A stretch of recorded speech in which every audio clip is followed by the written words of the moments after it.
भाजपनं नोट जिहाद केला, नोटा देऊन विजय मिळवला असं म्हणत ठाकरेंच्या शिवसेनेचे माजी खासदार विनायक राऊत यांनी भाजपवरती जोरदार हल्लाबोल केलाय। तर अमित शहा यांचं दुःख मोठं आहे, आमचा लोकसभेचा विजय त्यांना पचत नाही, 400 पार बोलणारे हेच अहंकारी, त्यांना जखम झाली आहे ती अजूनही वाहते अशी टीका खासदार अरविंद सावंत यांनी केली आहे।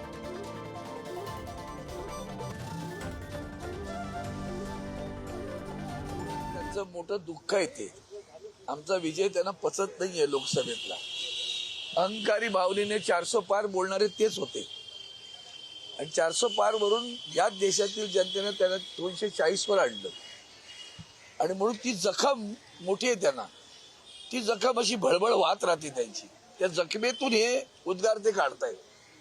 आता त्याला विधानसभेमध्ये विजय मिळवलाय, त्याच्यामुळे थोडा आणखीन अहंकार पुन्हा फुलायला लागला असेल, तर तो अहंकार सुद्धा महाराष्ट्राची जनता त्याला पुन्हा जागा दाखवून देईल। शिवसेनेने वोट जिहाद केला, पण त्या पलीकडे भारतीय जनता पक्षाने नोट जिहाद केला। संपूर्ण मतदारांना खरेदी करायचं आणि मतं घ्यायची ही भ्रष्ट राजनीती जर ह्या देशामध्ये कोणी सुरू केली असेल तर ती भारतीय जनता पक्षाने केली। नोट जिहाद करून भाजपाने जर विजय मिळवला असेल तर त्यांचं सुख औटघटकेचं सुख असेल। ह्या देशातली लोकशाही एक ना एक दिवस त्यांना धडा शिकवल्याशिवाय राहणार नाही।